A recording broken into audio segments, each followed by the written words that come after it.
We're continuing in 1 Corinthians and we're into chapter 8 today.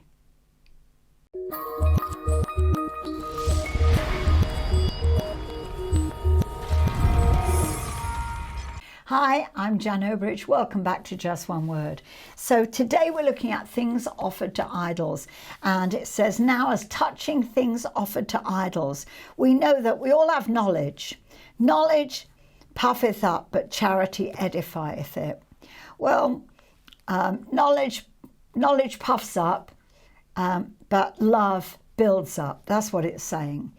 Both knowledge and love have an effect on our lives, and each of them makes something grow. But the difference is that knowledge makes our self-esteem or our ego puffs up, whereas love grows our sense of who we are and who other people are. So it's a big difference. We need to not get puffed up. It says, first of all, it says, you think you know it. Now, in the Mirror translation, I love it. It's so earthy. You've also asked me questions about whether believers are free to eat food offered to idols. We're free to hold our own convictions about what to eat and what not to eat. But ultimately, it's not about who wins the diet debate, but about sincerely loving people. Let love define your convictions and not mere head knowledge. That's verse 2. As any man think that he knoweth anything, he knoweth nothing. Yet he ought to know. It's not about whether or not we eat things offered to idols. Paul says somewhere else, what's the fuss about? What's the fuss about? It doesn't matter. But it's about how we deal with that freedom, really. Understanding the reality, it says, concerning therefore the eating of those things that are offered in sacrifice to idols, we know an idol's nothing in this world.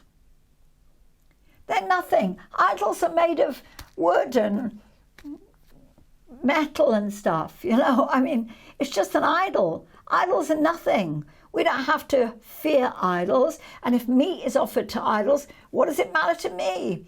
Paul said, it doesn't matter. There is no other God but one. There's only one God. There's our God. And anything you offer to a dumb idol, that's not going to make any difference to me. But it could make a difference to people that are with you. That's the key. It's not about whether or not we have faith. It's about having faith with other people. When we, they're nothing, but you've got to act on the principle of love. See, not everyone has the same knowledge. There's gods in the world, small g's, but verse 7 says, howbeit there's not in every man that knowledge, for some with conscience of the idol unto this hour eat it as a thing offered unto an idol, and their conscience being weak is defiled. Now, this is the problem. Not everyone realizes that meat offered to an idol doesn't matter. There are people, it says, they have weak faith. It's not weak faith in the sense that they don't have enough faith. It's that they don't have understanding. They don't have knowledge. See, when you know who you are in Christ and who Christ is in you and that you live in union with Christ, nothing phases you. Meat offered to idols doesn't mean anything. Seriously, he that's within me is greater than he that's within the idol, believe me. So it says, not in the Mirror, not everyone realizes this. There are some believers who are convinced that idols are real. So for them to hear that we say it's okay to eat food offered to idols presents a massive problem to their conscience. See, it's not about my conscience, it's about their conscience. See, they say, oh no, you shouldn't do that, that's offered to idols. What we eat and drink doesn't make us more spiritual. It says in verse 8, but meat commendeth us not to God, for neither if we eat are we the better, neither if we eat not are we the worse. It's just like circumcision. Are you circumcised or not circumcised? Doesn't matter. Do you eat meat offered to idols? Do you not eat meat offered to idols? Doesn't matter. Do you eat meat?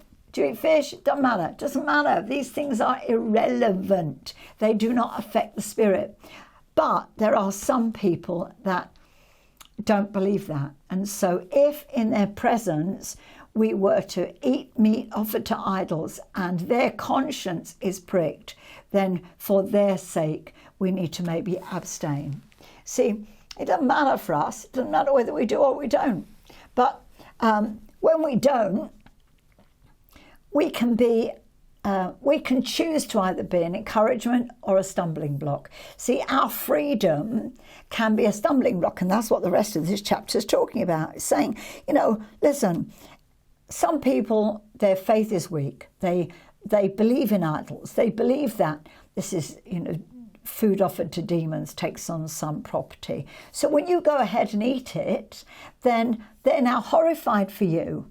They now want to pray for you because they think that, you're doing something which is wrong. So they really feel for you. So it's better just to not do it. I mean, look, when I go to America to preach in America, I haven't done for a few years now, but when I used to, they don't drink wine. Christians over there, for the most part, do not drink at all. Don't drink wine, don't drink beer, don't drink alcohol. Now, I do. And I have no problem drinking wine. Don't like beer, but do enjoy wine. I have no problem. Bible doesn't say don't drink alcohol. It says don't get drunk. So long as you're not getting drunk, then that's okay. But Americans don't see it like that. They say sipping Christians are slipping Christians. So if you are drinking wine, they are concerned for your salvation. They're concerned. They think that you've gone off the deep end. They think that, you are sinning. And so when we go to America, we don't drink wine. Now, we don't hide the fact that when we're home we do, but we don't drink wine in front of people there. And sometimes people will say to us, well, we have people in our church that are, they're alcoholics. I figured out in America, though, if you were a Christian and you used to have 2 beers a day, then you're probably an alcoholic in their minds. But and if they saw us out in a restaurant drinking wine, they would, that would be a stumbling block for them. Well, if that's true, then good on them. I never found it so here, but I choose not to drink it over there because I can take it or leave it, right? I don't have to have it, whether I drink wine or I don't drink wine. Doesn't commend me to God anymore. Doesn't make me a better Christian. Doesn't make me, God want to bless me anymore. Doesn't matter. That's the whole point of this. He's saying circumcised, uncircumcised, doesn't matter. Food offered to idols, not offered to idols, doesn't matter. Drink wine, don't drink wine, doesn't matter. Doesn't change anything. What we have to do, though, is because there are weaker brothers, we have to, for their conscience sake, abstain. That's what he says. Let's let it not be a stumbling block. See, verse 11 says, and through thy knowledge shall the weak brother perish for whom Christ died. Just because you are free to do it, I'm free to drink wine. I'm free to eat and drink whatever I like. That's what Paul says.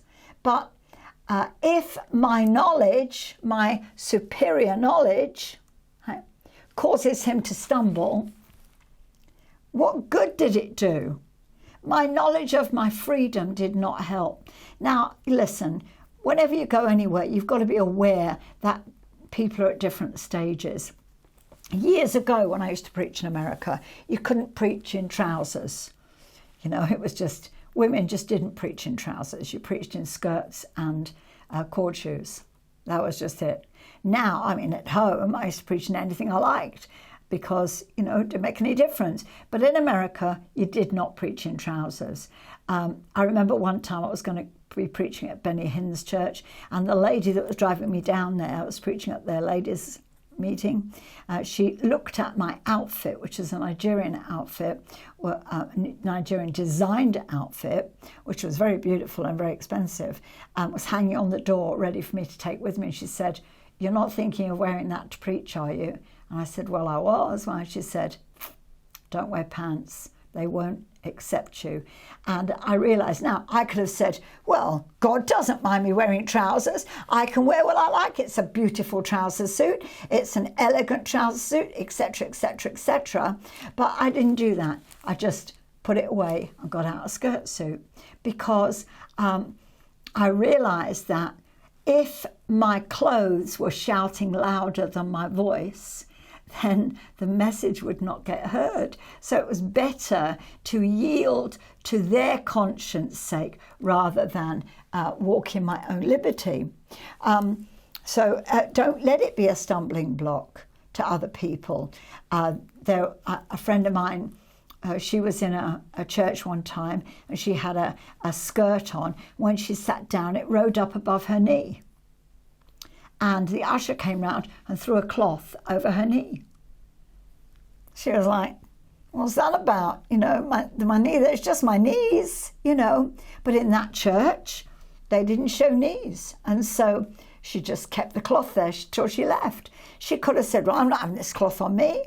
But that would have caused stumble. For what? Right? You keep gracious. Yes, I can do these things. I can do all things through Christ who strengthens me. I have liberty to live my life the way that Christ says I can. He died for me. But it says in verse 12, when you sin so against the brethren and wound their weak conscience, you sin against Christ. Whoa! In the Mirror it says, you might think you have a valid argument to justify your position, but in the process you're beating your brother's conscience black and blue without realizing you are injuring the cause of Christ. And finally, wherefore, if meat make my brother to offend, I will eat no flesh. While the world standeth, lest I make my brother to offend. Mirror says, I'll much rather abstain from eating meat altogether than run the risk of offending my brother. So, you know, I'm just careful when I go places. I went to preach in Nigeria many years ago, and I used to wear lots of rings, big rings on both hands. I love rings, and I used to wear a lot. And the minister who invited me knew my gifting. He knew what I was going to do, and he just said to me, are you going to take off your rings when you come to Nigeria to preach? And I said, would you like me to take off my rings? He said, yes, please. So I took off all my rings, and all I wore was my wedding ring and engagement ring. And all my other rings I left off. Did God mind me wearing big rings? No, of course he didn't. But I didn't want to offend. So I took the rings off. It's all right. It's all right. See, some Christians have this idea that if we don't stand up for our rights, then somehow we're not doing the right thing. But the scripture is very clear that we should not do something which is going to cause a brother to stumble.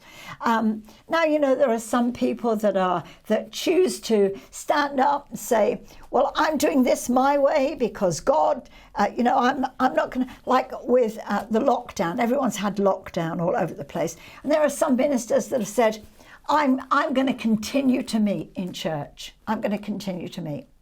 And they did. And COVID spread in their church. But that's not the point. The point is that God said, obey those that have rule over you. They were saying, well, God is bigger than COVID-19.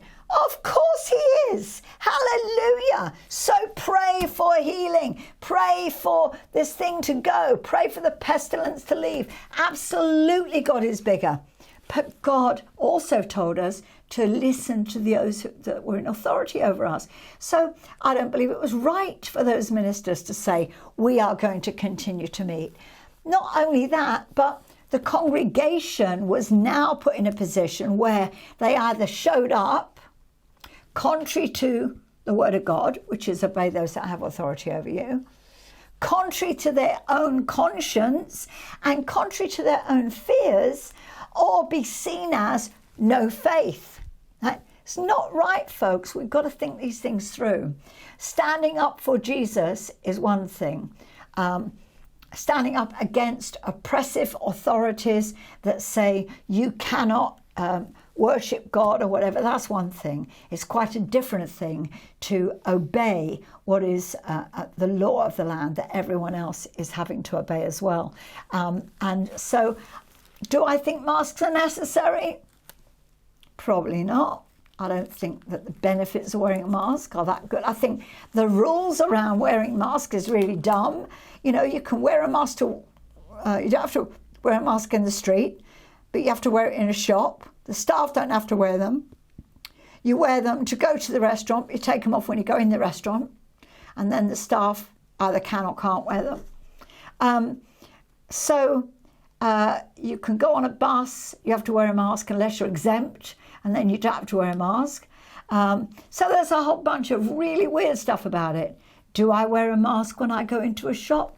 Absolutely. Do I wear a mask when I gather with anyone? Absolutely. Do I wear a mask to walk into a restaurant or something like that? Absolutely. Why? Because I'm fearful? No, because that's the rules. And as believers, we're supposed to keep the rules. See, love is the most important thing, and we do not show love if we are standing up for what we believe when it offends or upsets other people. You know, somebody said Paul would never allow a principle to be a way for a legalist to make demands and bind a Christian walking in liberty. Absolutely.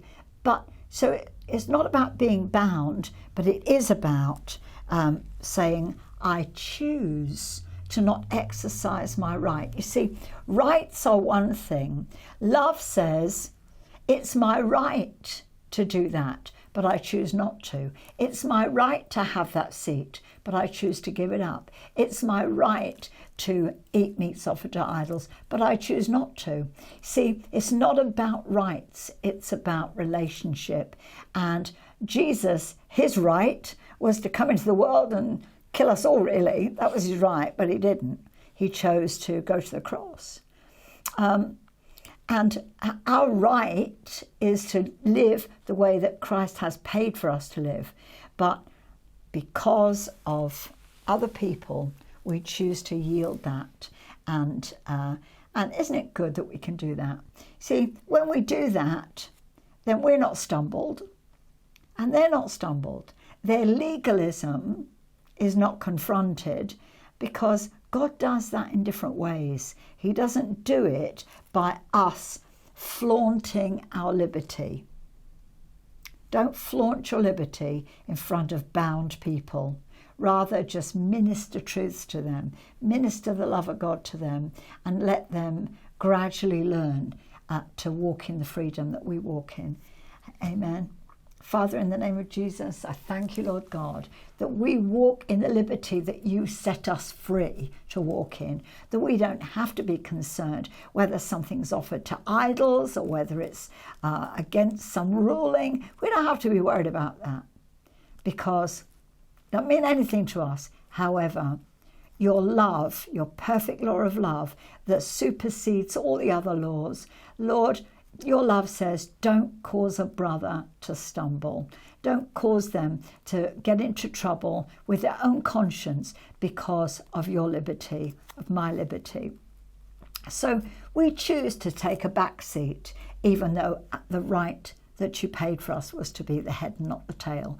We choose to not take a glass of wine, even though you said, Paul said to Timothy, take a little wine for your stomach's sake. And Jesus, you turned gallons of water into wine. Whatever we do in our liberty, I thank you, Lord God, that we are not a stumbling block to our brethren, that we can love them and minister truths to them without coming across them as condemnatory and certainly without causing them to stumble. And for their conscience sake, we honour and praise you in Jesus' name. Amen and amen. God bless you. Hit the subscribe button, notification bell. Do share this out to lots of people, and I'll catch you tomorrow. Bye.